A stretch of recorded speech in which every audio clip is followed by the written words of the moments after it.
Good morning, friends. It is the 0DTE morning market analysis, and we wake up to a nice little surprise. Actually, it wasn't so much a surprise because last night we had our 0DTE weekly Sunday retrospective, so we were watching this as it was developing. And that is over the weekend since Friday's close. The market has dropped a total of 3%, with volatility up 45%. Now, it has since recovered just a little bit of that. So right now it's down about 2.2%, something like that.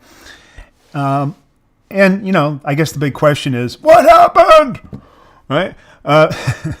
Actually, we're not panicked like that. We look at events like this with great glee here at 0DTE because volatility is our lifeblood. And so we welcome it. We welcome it.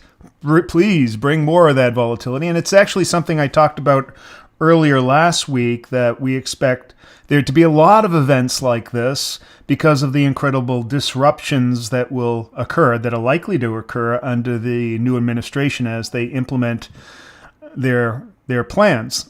And although I can't attribute this drop solely to what happened over the weekend, there are a number of things, but probably the biggest standout was the United States trying to return or repatriate a bunch of criminal illegal aliens back to Colombia, and then they rejected it. And then, of course, the response was, well, if you don't take them, then we're going to impose all kinds of economic sanctions on it, and you ain't going to like it.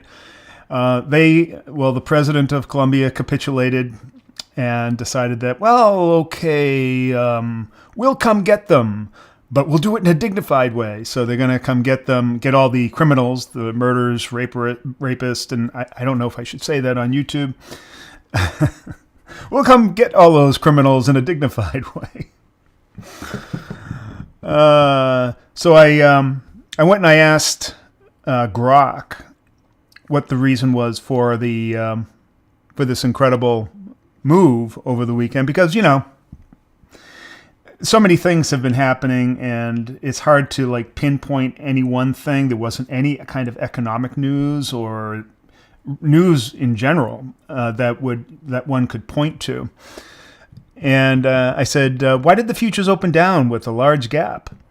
And it gave me 4 different reasons: trade tensions, AR sector concerns, which was a surprise to me. I didn't really see that. A lot of people have been talking about DeepSeek, economic data, and policy expectations. This week we have FOMC rate hike cuts on Wednesday. So, yeah, there's always tensions coming up high, but it doesn't really explain such a huge drop after the monumental move up that we had over the past couple of weeks.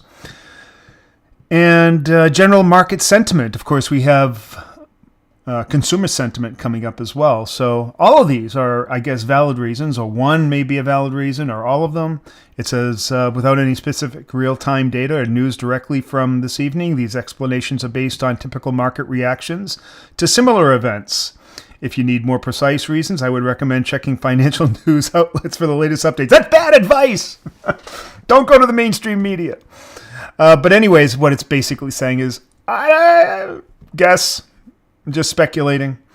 So the AI doesn't know. That's actually from Grok. And the reason why I choose Grok is because it's one of the only AIs that actually is rooted in real-time AI, because it is sitting on top of X, and X is essentially one of the biggest, or the world's biggest, real-time news platforms.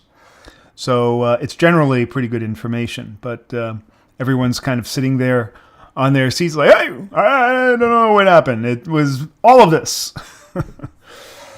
So what does that mean to us as 0DTE traders? Well, it means that we can go wider, and flies are going to be cheaper, and overall it's going to be an exciting day and probably a very exciting week with all kinds of opportunity. As volatility goes up, premium in most options is inflated, or another way to look at it is that the premium decay, particularly on a 0DT event, appears to have been delayed.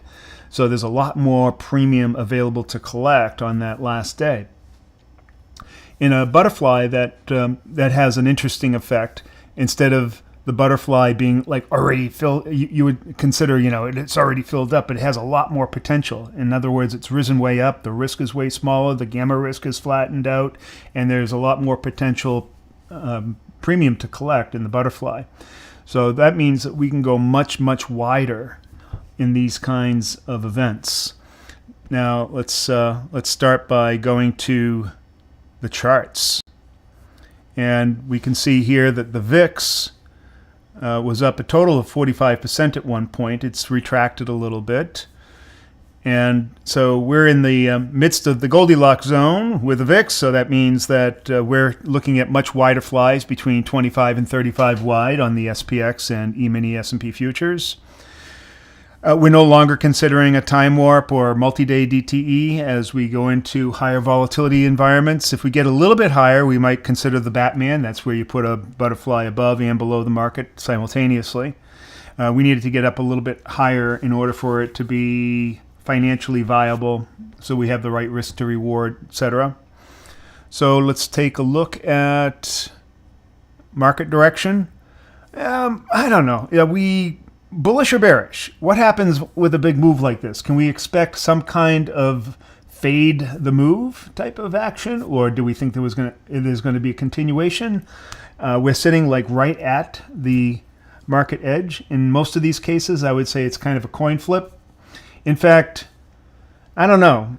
Considering this and the huge move, maybe a Batman isn't out of the question today, quite frankly. I would resort to the coin flip or, spin the big wheel of fortune or use our stochastic strategy selector tool. But yeah, it's kind of a coin flip. So maybe a Batman, which a lot of people mistake as a market neutral trade. It's really not a market neutral trade. I'm expecting it to go one way or the other. Not go nowhere, and probably move with relative force. So, yeah, that might be in play today. So what does everything look like? Okay, so you can see that we've come down sharply. We're sitting in this node way, way, way up here near the top of the market, near all-time highs. Overnight, we jumped this gap, as you can see. We jumped down to this smaller node. And that's where we were last night. I thought, okay, does this mean we're contained? Because we just sort of sat there right to the bottom of the node. And in fact, it even pulled up a little bit. And then I woke up to it spanning this entire gap and going almost all the way to the bottom of this huge node. But it has since recovered a little bit. And now it's sitting inside this volume well, or what some people call the low volume node. I don't know why they call it a node, because there's no node. It's an antinode, so I call it a volume well. And there's a lot of noise inside here, but it's lower liquidity. So we have high liquidity here. It didn't really like it there. It stayed there very temporarily and then moved back up into the top of that node. So it's really kind of up in the air. What's it going to do? Are we going to move back into this high volume node, or are we going to retrace this entire jump the creek thing? I really don't know, but that's cool.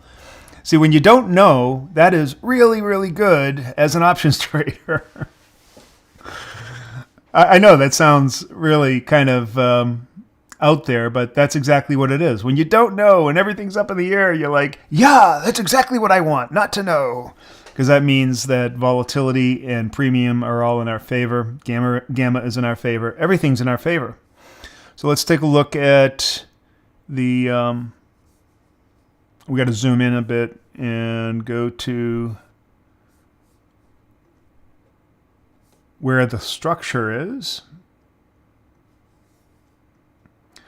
All right, so this red line right here is the top of that big node. And so you can see that we're entering into the volume well. That's this area. And this green line here is the bottom of that smaller node above it, where we originally came down and hung out. And see, here's that little sharp move that happened last night around 10 o'clock, 9:30, 10 o'clock. And then once we left that meeting and went to bed, it just continued down, almost to the bottom of that big node down there. See, here's the green part. The green part of that is the bottom of that node. Here's the big node right here. So I'll draw some rectangles so you can see. This is the big node. And this is the smaller node. Right? And then in between is the big gap. So that's where we're at. Are we going to continue up? So if you are going to be continuing up, if you think that we're going to fade this move, then we're going to be looking for moves like this. Bounce off this node, come up, and then put a fly above. Or maybe move up a little bit and then pull back as the market continues to fade the move. Or we could be going down, maybe it's more like this, and then come back into the meat of this node. That's why I'm saying that a Batman might be in order today. If we can get him cheap enough, then that makes sense. Can we anticipate a big move today? Are there going to be market participants that like to fade these kind of moves?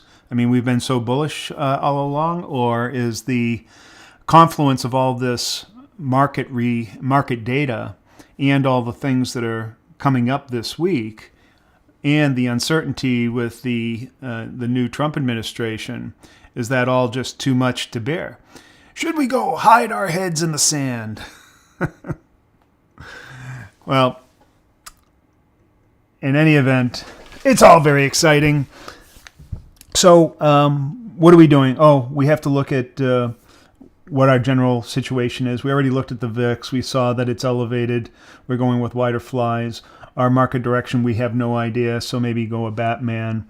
And the big-ass fly, by the way, is very cheap this morning. Well, actually, it's changed quite a bit, because when I first looked at it, it was sitting at, let me see if I can get to that. It was sitting at around 15, but now the debit has come in. We're getting a little volatility crush event, and now the debit has gone up to 18.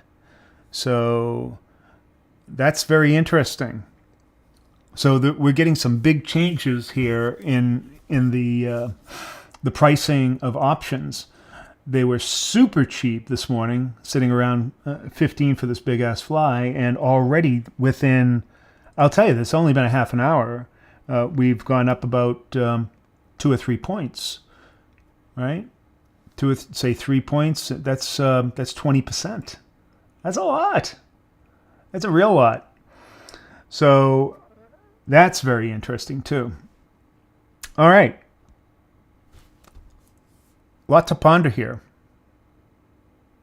Let's get back to the big head. Well, that's my morning market analysis. It's going to be a good day. It's going to be a good week for options traders, options premium collectors.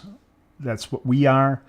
If you're interested in learning more about our zero DTE strategies, would like to learn how to become a professional trader, become consistently profitable, independent, and trade at a pro level, go down below, join our Zero DTE Academy. It's a school community, constantly updating with new content, wonderful, vibrant community of like-minded traders, and live events, all of that for an incredibly affordable price.